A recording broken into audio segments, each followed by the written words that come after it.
పట్టణంలోని 63వ జాతీయ రహదారిపై అక్రమంగా తరలిస్తున్న సుమారు 150 బస్తాల 4 వాహనాలు డీసీఎం డీఏపీ 2020 యూరియా బస్తాలను మరియు వాహనాలను పట్టణ పోలీసులు పట్టుకున్నారు.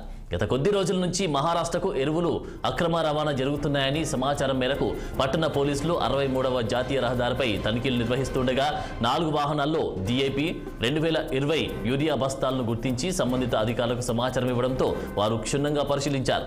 ఆన్లైన్ బిల్ లేకపోవడం వల్ల ఆ వాహనాలను విచారణ నిమిత్తం చెన్నూరు పోలీస్ స్టేషన్కు తరలించారు.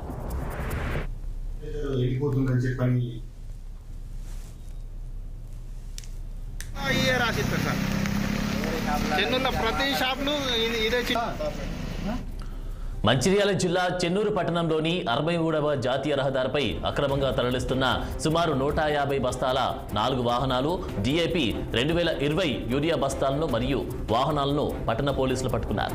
గత కొద్ది రోజుల నుంచి మహారాష్ట్రకు ఎరువులు అక్రమ రవాణా జరుగుతున్నాయని సమాచారం మేరకు పట్టణ పోలీసులు 63వ జాతీయ రహదారిపై తనిఖీలు నిర్వహిస్తుండగా 4 వాహనాల్లో డీఏపీ 2020 యూరియా బస్తాలను గుర్తించి సంబంధిత అధికారులకు సమాచారం ఇవ్వడంతో వారు క్షుణ్ణంగా పరిశీలించారు. ఆన్లైన్ బిల్ లేకపోవడం వల్ల ఆ వాహనాలను వివరాల నిమిత్తం చెన్నూరు పోలీస్ స్టేషన్కు తరలించారు.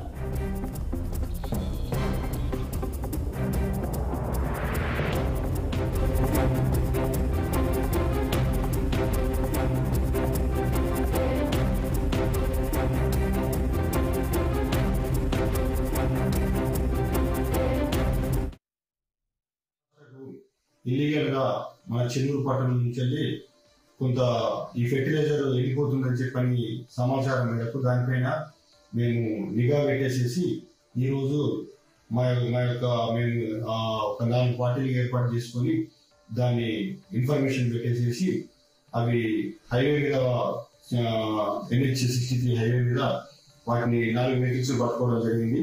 అవి మన చెన్నూరు పట్టణానికి సంబంధించిన కామాక్షి ట్రేడర్ నుంచి వెళ్ళి లక్ష్మీ వెంకటేశ్వర ట్రేడర్ నుంచి వెళ్ళి వాళ్ళ దగ్గరికి వెళ్ళిపోతున్నాయి.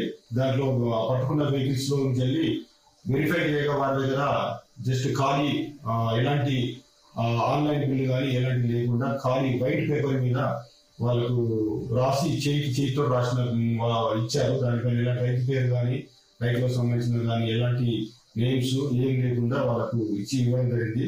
కాబట్టి అలా ఇచ్చిన వాటిని అవి ఇల్లీగల్ గా గుర్తించి ఆ యొక్క 4 వెహికల్స్ 200 బ్యాగ్స్ తో 4 వెహికల్స్ ను అగ్రికల్చర్ ఆఫీసర్ గారిని పిలిపించేసి వాళ్ళకు హ్యాండ్